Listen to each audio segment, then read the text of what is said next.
once we had Paul Rudd in place, there's two men in this film, and they're fighting over a song. And so we had Paul. Paul came on board because I knew Paul a little bit from talking about another project. So he fitted in. And then once he came in, you had to then sort of think about, well, what's the Ying, who's the person to oppose now that we know this guy?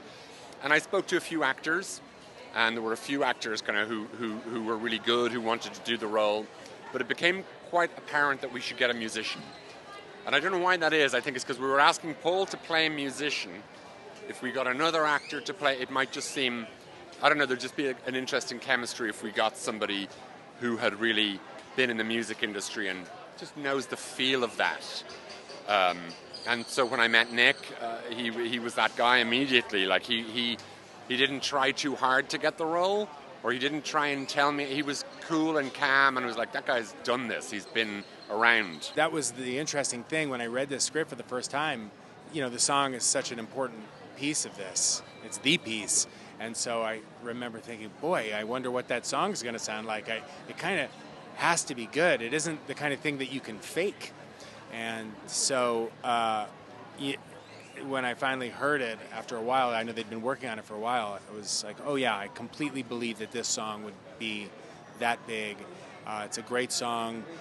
John's a great musician, and Gary Clark, who wrote a good, he's one of John's kind of musical collaborator in many of his films. But guy's an incredible musician. And he was also in a band, Meet Danny Wilson, back in the day. Mary's Prayer, that's Gary, and that's another great song. People might not realize that's the guy. Working with Nick Jonas was really great, and I hadn't ever met him. Certainly knew who he was, and he's such a good actor, and a really good guy. Like, I really enjoy his company. He's so generous.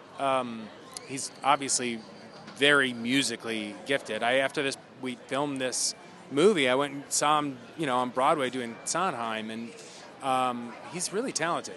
But I mean, he really is I saw him in this movie, and I was kind of knocked out just how good he is. Danny Wilson is my character in this story, and he is, an incredibly ambitious young creator who's trying to find his own feet and find his way through, what can be a very challenging transition from, a group project to a solo project, and I think it's reflective of my own life in some ways, but a totally new story, and I think John Carney, our director, did an incredible job of crafting a story that I think audiences are going to love. There's a lot of great themes in this movie. I think ambition and what it means to be a creative person and what that looks like, and once you've had success and when you're chasing it.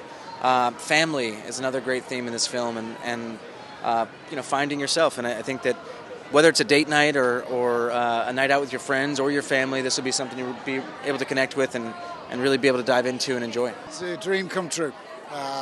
It's such an amazing festival, and because it's a music festival as well, and this film is about musicians and songwriters, it's just like the perfect place for us to be. And if we told ourselves this is where we'd be at the start of this project, we'd have been, we wouldn't have believed you. We wanted to make a film about a middle-aged musician who hadn't made it, but still felt he was a rock star underneath it all.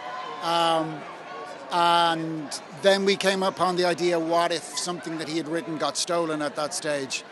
And once we hit on that, we realized so many themes that we would love to write about just poured out of it.